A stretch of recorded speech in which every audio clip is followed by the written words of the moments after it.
Bonjour, bienvenue à la consultation écrite pour un projet particulier visant l'usage café-terrasse sur un toit au 355 boulevard de Maisonneuve-Ouest.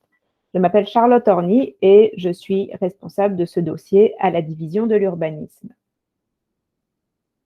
Donc, la demande a été déposée auprès de la division pour autoriser l'usage café-terrasse sur une partie du toit terrasse qui est situé au 5e étage d'un bâtiment de 35 étages en cours de construction au coin de Maisonneuve et de Bleury.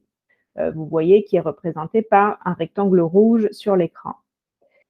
Donc, c'est un immeuble en construction, en cours de construction. C'est une image là, du mois du printemps. Donc, ça a dû augmenter depuis. Et ça, c'est le projet donc, de 35 étages qui, tel que projeté, il accueillera un hôtel depuis le rez-de-chaussée jusqu'au 16e étage, et ainsi que des logements du 17e étage jusqu'en haut de la tour. Vous voyez ici donc le projet de café-terrasse illustré par le rectangle orange. Donc le café-terrasse serait attenant au bar de l'hôtel qui est situé à l'intérieur de la tour et serait situé à l'extrémité est de la terrasse sur le toit du 5e étage qui borde l'entièreté de la façade côté du boulevard de Maisonneuve. Donc là, on voit également en plan l'entièreté de la terrasse qui est sur le toit du 5e étage. Donc, ce serait une terrasse accessible aux clients de l'hôtel, mais à droite, donc en jaune, ce serait le café-terrasse qui, lui, serait relié au bar de l'hôtel. Alors, les caractéristiques de ce café-terrasse, ce serait donc une superficie de 142,8 mètres carrés, soit 1537 pieds carrés, avec une capacité de 54 places assises ou 176 personnes debout.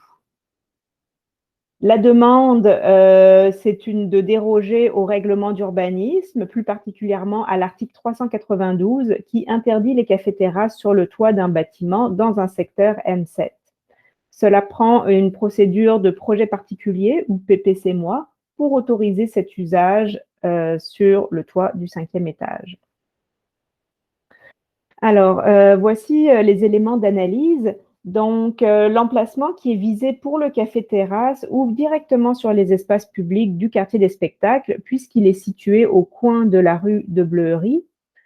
Il s'agit d'un usage sur une partie de la terrasse qui elle-même est accessible en tout temps à la clientèle de l'hôtel.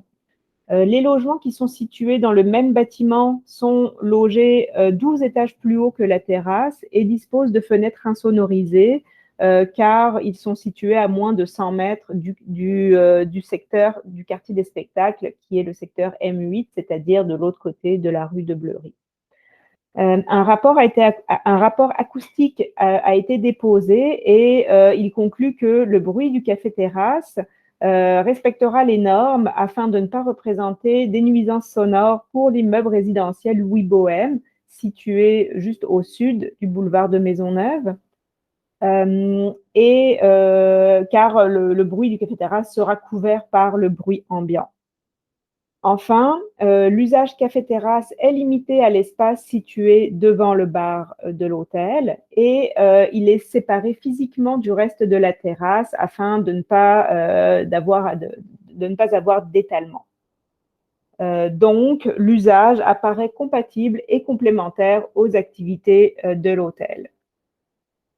La résolution, qui a été adoptée en première lecture au conseil d'arrondissement du mois de juillet, comprend l'autorisation de déroger à l'article 392 du règlement d'urbanisme, d'aménager et d'occuper un café-terrasse sur une partie du toit du 5e étage conformément au plan, et ceci aux conditions suivantes: que l'emplacement du café-terrasse soit conforme au plan déposé et annexé à la résolution, que le café-terrasse soit séparé du reste de la terrasse par un aménagement non franchissable, tel que des bacs de plantation, par exemple, Et enfin, que lors de la demande de permis, en plus des documents requis, le promoteur devra déposer une preuve écrite que le gestionnaire du café-terrasse ait établi une communication avec la copropriété de l'immeuble Louis Bohème, qui est situé donc sur le boulevard de Maisonneuve, en face de l'hôtel.